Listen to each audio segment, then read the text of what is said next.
네. 예. 어, 지금 1시 1분인데, 우리 15분까지 수업이잖아요. 근데 혹시 15분이 넘어가더라도 저는 강의를 계속 할 거고, 그 다음에, 다음 수업 때문에 가셔야 되는 분은 그냥 가시고, 뭐, 남아 계실 분 남아 계시고, 그렇게 하면 되겠어요. 자, 이번에 이야기할 거는 죽도록 했는데, 그러니까 여러분의 삶은 헬조선이다. 이런 거예요. 헬조선에 살아야 되는 삶이다. 운명이. 뭐, 이런 이야기를. 이 사람이 허태균 교수인데요.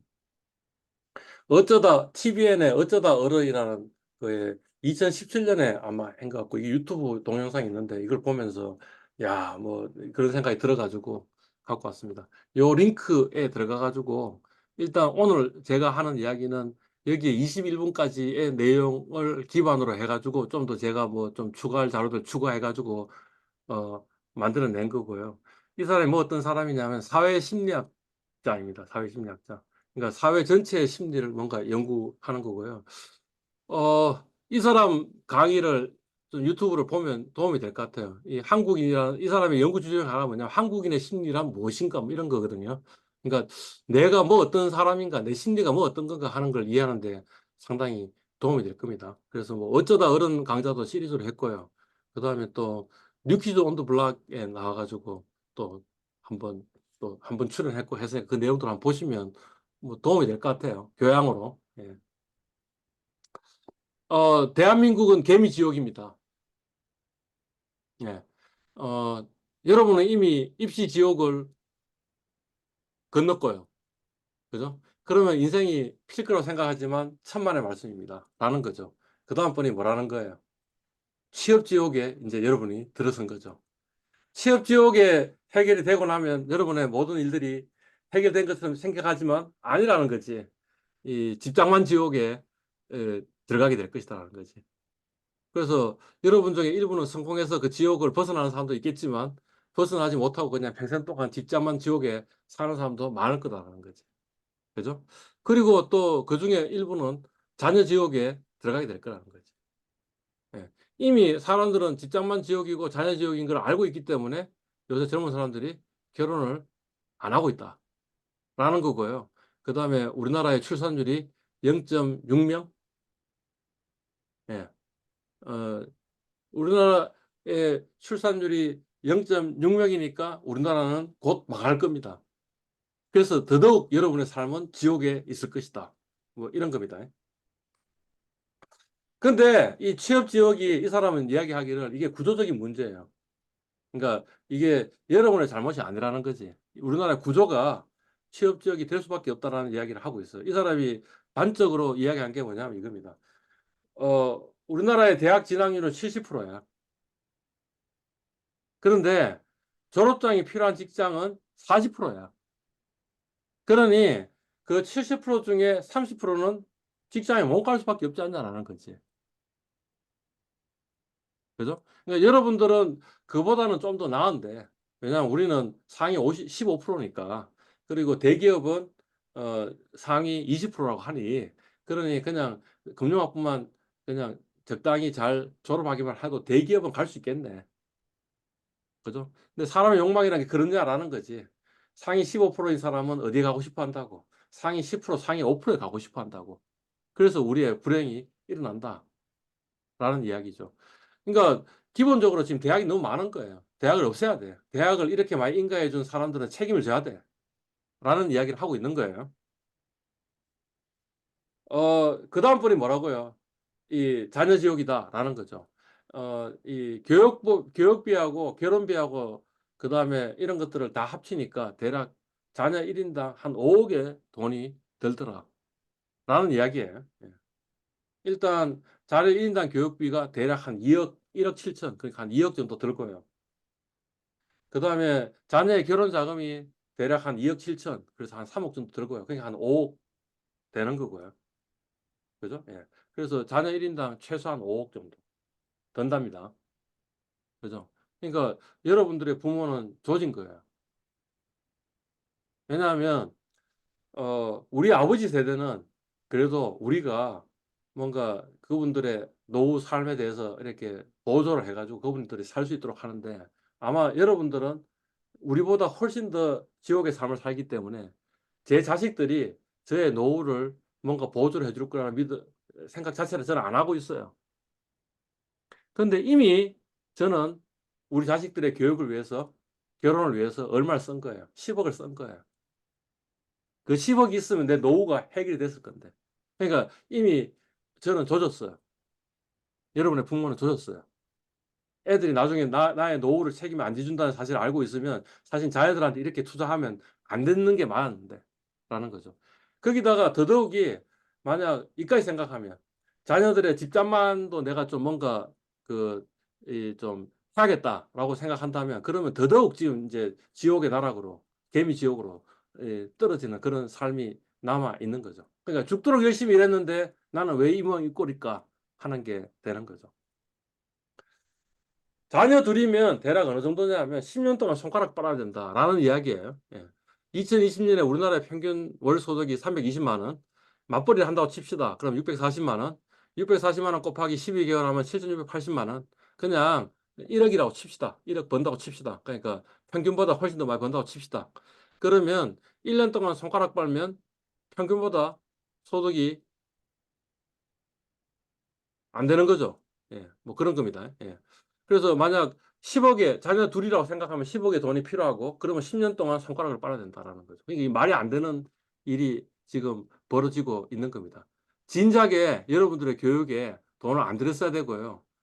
지금이라도 여러 부모님들이 여러분들의 결혼 자금을 보태줘서는 안 된다라는 게 결론이에요, 지금.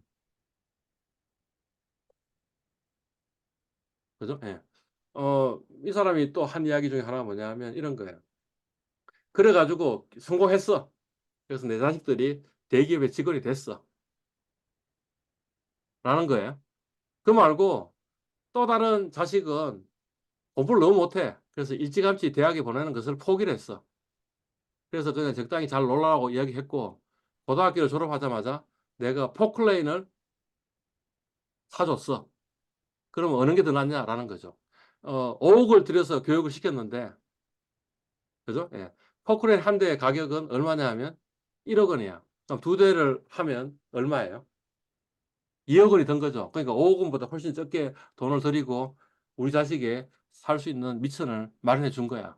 그죠? 근데 한 대는 내가 포크레인 기사가 돼가지고 포크레인을 하러. 그러면 아마 월 한 수입이 500만 원 넘어갈 거야.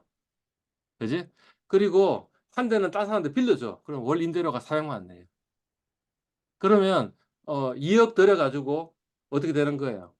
어, 월 한 900만 원을 수입을 하는 걸 자식한테 물려줬을 거야. 그죠? 그러고 나서 이야기하는 게 뭐냐면 이런 거예요. 그래서 5억 들여가지고 교육을 시켰는데 이놈이 백수야. 그래서 포클레인 기사가 돼야 될 것 같아. 근데 어라 이미 내가 5억을 다 썼어. 더 이상은 돈이 없어. 그래서 2억을 못 구해줘. 이게 최악의 경우가 아니겠느냐라는 이야기예요. 그러니까 어쩌면 사실 우리 대학교 안 다니는 게 더 답일 수도 있겠다라는 거죠. 아이 뭐 이미 좋았어요. 왜냐하면 이미 지금 대학교 들어오기 위해서 이미 교육비 투자를 엄청나게 했거든. 어. 그러니까 그게 아니고 초등학교 때부터 아예 투자를 안 했어야 되는데. 예. 자, 마찬가지입니다. 금융기관에 들어가기 힘든 구조적 이유가 있는 거죠. 금융학부 학생들은 전부 다 지금 금융기관에 들어가려고 하는데 그게 답이 다 나오느냐라는 거죠. 뭐 어떤 거냐면 평균 연봉이 1억 원인데 금융기관의 평균 연봉이 한 1억 원 정도 되거든요. 그러면 상위 6%야. 여기 보면 이 1억 원 이상인 게 4.9%, 0.46 이거 다 합치면 상위 6%야. 그죠? 수능 상위 6%면 어디냐면 서강대야. 그지? 그러니까 제가 그런 이야기를 했잖아요. 서성한 정도까지 학교를 자퇴하시고 서성한 정도까지 갈 수 있다면 그러면 우리 인생의 답이 나오는 것 같습니다. 근데 순위대 금융학부에 지금 수능 100분위를 내보니까 16%이야. 그러니까 금융기관에 들어가는 게 구조적으로 힘든 거죠. 그러니까 당연히 순위대 금융학부의 취업률이 졸업하는 시점에 남학생은 75%, 여학생은 50%밖에 될 수밖에 없는 이유가 있는 거죠. 그래서 제가 어, 이 금융기관은 금융학부를 나왔으니 기본 가락으로 원서를 한번 낼 수 있지 않냐. 또 운이 좋으면 합격할 수도 있지 않냐. 그죠? 예. 그리고 그 말고 뭔가 이 기업 일반 기업에 들어갈 수 있는 준비를 한다면 회의 공부를 한다면 그러면 내가 취업 확률이 100% 되지 않냐. 예. 여러분의 선배들이 그 금융기관에 들어간 선배들이 와가지고 아주 자랑스럽게 내가 이렇게 이렇게 해서 금융기관에 들어갔다라고 이야기를 하는데 사실은 그 친구들이 운이 좋았다. 왜냐하면 은행에 들어가서 자랑스럽게 이야기하고 있는 그 선배의 학부 생활을, 대학 생활을 제가 알고 있잖아요. 그죠? 제가 알고 있는데 그 친구가 금융학부에서 가장 우수한 학생이 아니야. 어. 오히려 금융학부에서 가운데 아래쪽이야. 어. 은행에 들어간 사람들의 특징을 보면 오히려 이게 더 큰 것 같아. 키가 커. 그 다음에 잘생겼어. 그게 학점보다 더 중요한 것 같아. 여학생들은 금융에 들어간 사람이 5명이 안 된다. 지난 13년 동안에. 은행에 들어간 사람. 뭐 이런 거였습니다. 땅만 지옥이에요. 서울은 평균 그 집값이 10억이고 경기는 5억이고. 그럼 그 말은 뭐냐 하면 맞벌이 부부가 손가락 빤다면 대략 그 7,800만 원인가 뭐 그랬죠. 그죠? 그러니까 1년에 1억 정도 돈을 모을 수 있다고 치면 그러면 서울 아파트 사는데 10년, 경기도 아파트 사는데 5년을 손가락을 빨아야 된다. 그죠? 예. 그 다음에 뭐예요? 그냥 월세로 산다 하더라도 한 뭐 50만 원에서 한 70만 원, 80만 원 이렇게 드는데 어 사회 초년생의 평균 소득이 195만 원인데 그러면 그거야 거의 한 절반 정도를 월세다 집어넣고 나머지 100만 원 가지고 뭐 어떻게 하라는 거냐? 답이 안 나온다. 이런 이야기죠. 그러니까 죽도록 했는데 가난은 대물림이 되는 이유가 바로 그런 것 같다. 뭔가 우리가 지금 뭔가 방향 자체가 틀린 것 같다. 그게 이 사람의 주장입니다. 그죠? 예. 어, 왜 이런 일이 벌어졌느냐? 뭐, 이 사람이 이야기하는 게, 왜 한국 사람들은 죽도록 달리냐? 하는 거에 대해서 이야기를 하고 있는 게, 여기 왼쪽하고 오른쪽이죠. 왼쪽은 뭐냐? 우리나라 좋은 점이죠. 그죠? 수출 7위, 무역 규모 9위, ICT 흑자 1위, 전력 생산 10위, 전력 소비량 9위, GDP 11위, 1인당 GDP 29위, 1인당 국민소득 약 2만 8천 달러. 2만 8천 달러. 3만 달러. 그죠? 예. 그런데 오른쪽은 이제 뭐야 출산율 35위, 우울증 의심이 56%, 사회적 자원 85위, 삶의 질 27위, 사회 갈등 지수 2위, 국민 친절도 21위, 자살률 1위, 헬조선, 불반도 7% 세대. 어째 이런 일이 벌어졌냐? 이 사람이 이제 진단하는 거, 뭐 저도 동의하는데, 1960년에 우리나라 1인당 실질 GDP가 213달러. 213달러 곱하기 1000 하면, 그냥 1000을 곱합시다. 1000 곱하면 뭐예요? 1인당 실질 GDP가 21만 원. 이 나라였어요. 우리나라가. 근데 지금 얼마라고? 2020년에 3만 달러. 3천만 원. 1인당 GDP가. 그 엄청나게 고성장을 한 거죠. 1955년에 장충체육관을 만들었는데 이 장충체육관에 저를 만드는데 기술 자문이 어디였냐 하면 필리핀이었다라는 이야기를 하고 있어요. 요새는 필리핀 가정부가 우리한테 일하러 오는데 그죠? 근데 그 당시에는 필리핀이 더 선진국이었어. 그래가지고 우리가 필리핀 기술로 장충체육관을 지었다라는 거예요. 1970년에 우리나라가 아시안 게임을 유치했는데 돈이 없어. 그래서